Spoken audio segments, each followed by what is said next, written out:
Hi, it's Paul, and today I'm an old man back with the metal parts bender. And today we're going to talk about forming a bend around a former. So we're going to use a round former and we're going to roll a bend round it. We're not talking about the sharp angle former, which I would say creates a fold. This is a bend. Okay. Video comes as a result of a few people in the comments asking me for how you set up for the measurements, where you measure to and from when you're setting up a bend, and this is the answer to that, and it's very, very simple. So what I'm going to do is show you the method first. It's going to take about 2 minutes. It's really easy. Then what I'm going to do as we go through, you'll see why it's not accurate. There is no accuracy on this machine. You'll get it within 2 or 3 mil, 1/8 of an inch, 3/16 of an inch. You will not get accuracy to within a thou or whatever. It's impossible with this machine. You'll see why as we go through.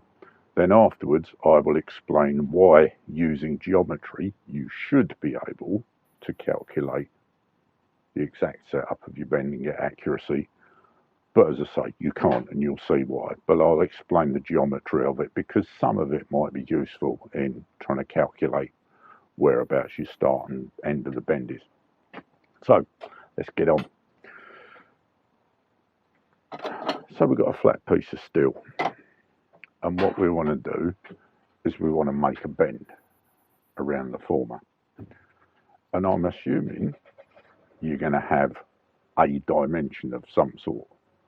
If you haven't got a dimension, then it's pointless watching this video, because it doesn't really matter where you put the bend. You can put it anywhere. But let's assume you want to make a bracket, or you've got a point there that is the end of your metal, and you want to put the hook of the metal a distance from there. I'm going to use a distance of 6 inches. Because it's easy, and because this is a fairly short piece of steel. Sorry, this is a fairly short piece of steel.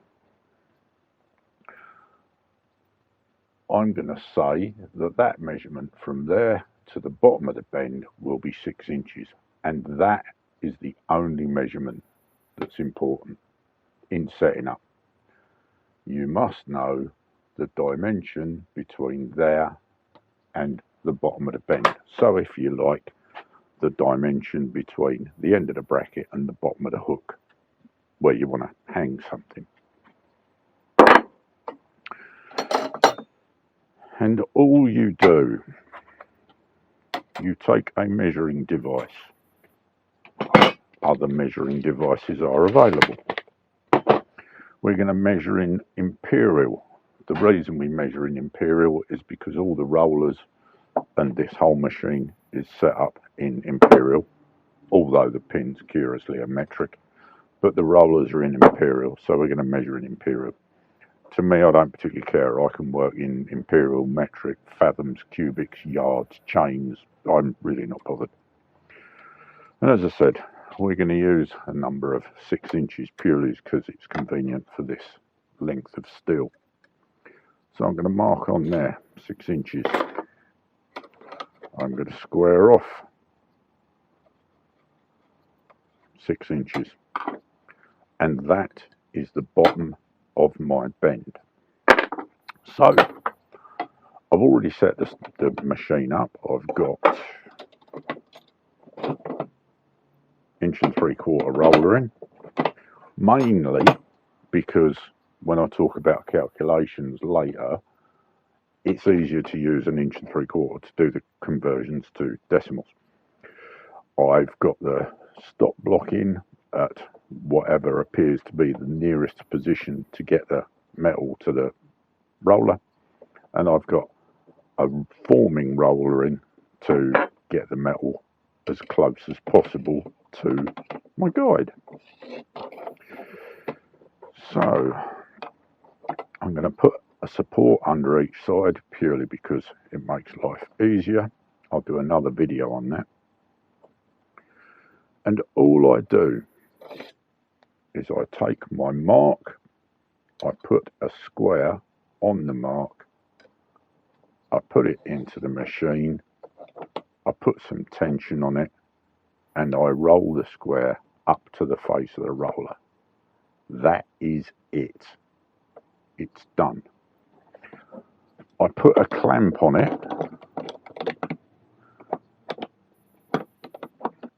because, in my opinion, it's important that you hold the workpiece in place. I check it again. It doesn't have to be an engineer's square, by the way. It can be, I've got here a framing square, DeWalt framing square, small one. That works perfectly as well. I've got my plastic square from my school geometry set. I think it was an Oxford set, which works just as well. But I'm going to use this one because it's little and convenient. And I've got the square on the line.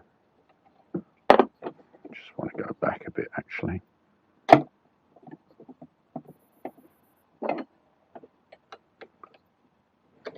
Gone too far.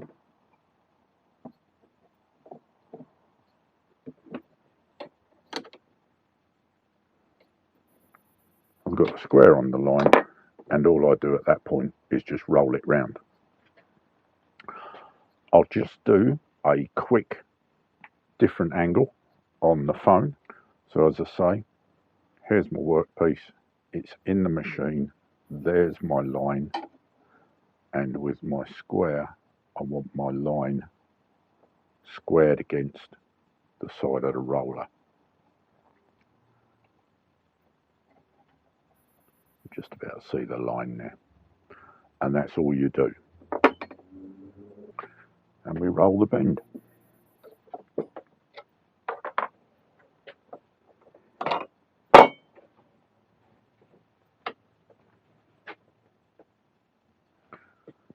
Okay, to get another close-up, let's just do this. So I've formed the bend round. You can see the end of the steel moving. There's the start of the material, and here's the bend around the former. And watch what happens when I let it go. It springs, it undoes. If I look over here, the two legs have come apart. I can overbend it a bit to compensate for that, so that the two legs are parallel. But the important thing is this spring here. That is why you won't get any accuracy. So to go back to the main cameras, undo my clamp, take my workpiece out, and if I put it up against an edge and run my square along it, it's just over 6 inches.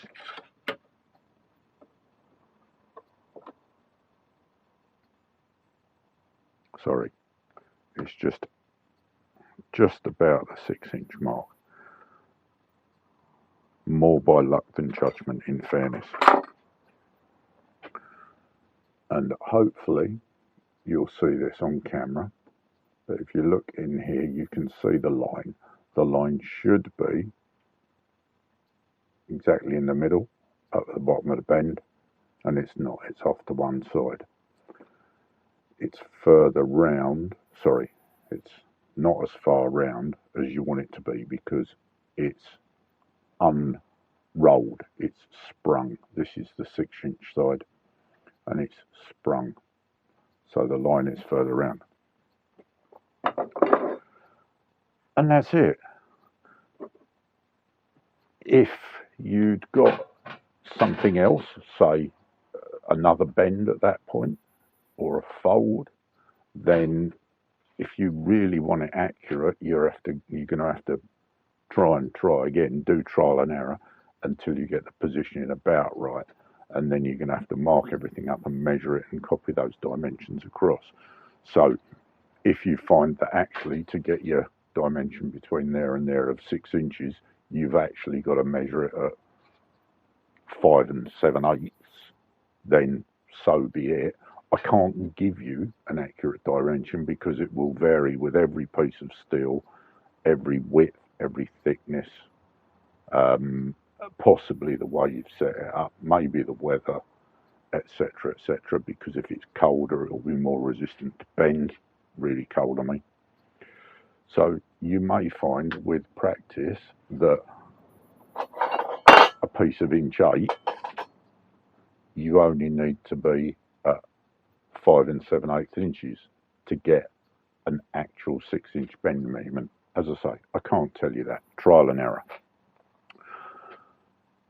So that's it. So let's talk about what you should be able to do and some other dimensions that might be useful.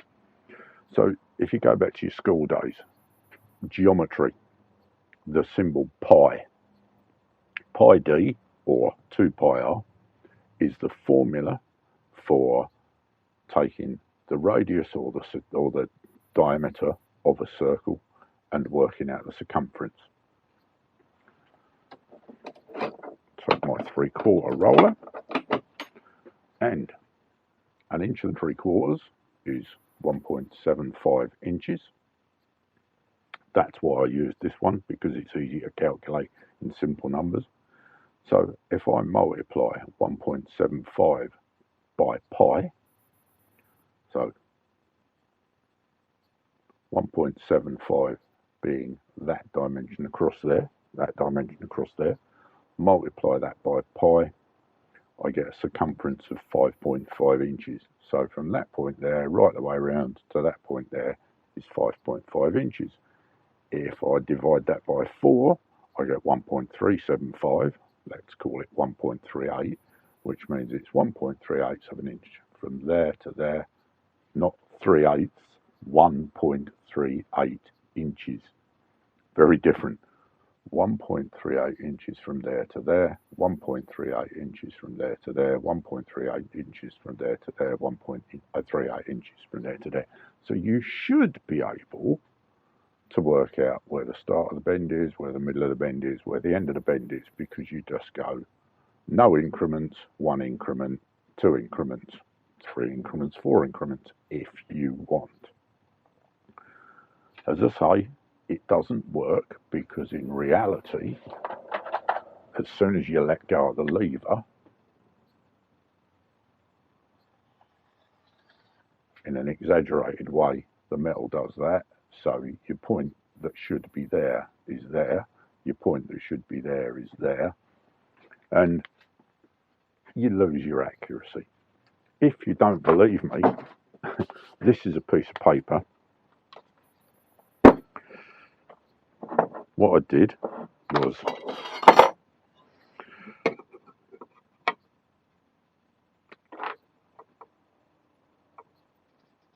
I marked a very rough line across my roller. This is a piece of paper that is divided in 1.38 inch segments, and if I wrap it around the piece at the former, what you can see maybe is that the lines match up with the 4 points of the quadrant. And if you want to practice and do that yourself, you will find that it's 1.38 inches, 1.38 inches, 1.38 inches, 1.38 inches. So there you go. That's the theory behind it, which of course, as I say, doesn't work because of the spring of the metal. Spring of the metal will change with every different type of metal you're using, with every different dimension. Can you do it on repeat bends? Yes, absolutely. What you get with your kit is this little pin, and all you have to do is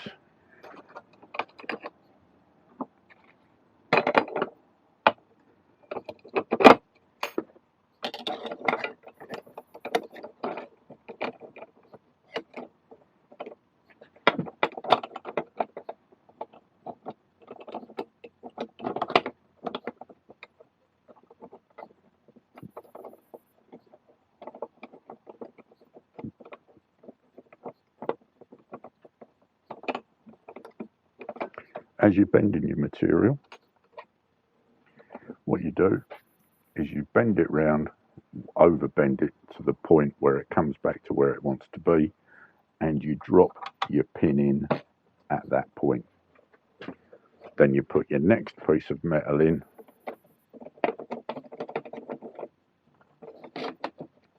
I shall do it without measuring this time.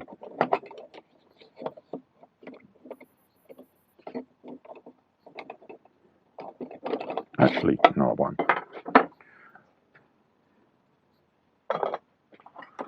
Measure my next piece of material.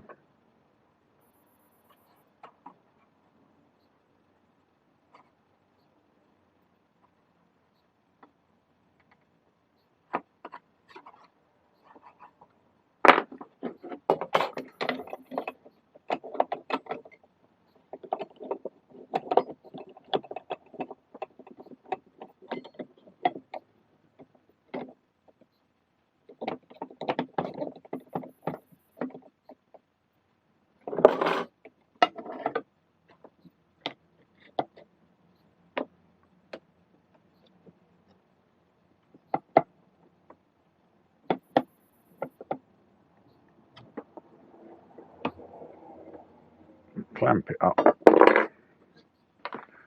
and roll it round to that position. Yeah, actually needed to be a little bit over that.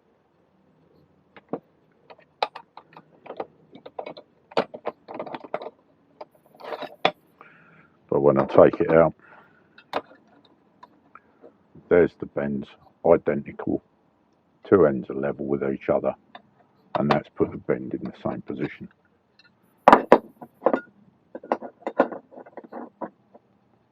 So there you have it. Hope that helps. See you in the next one.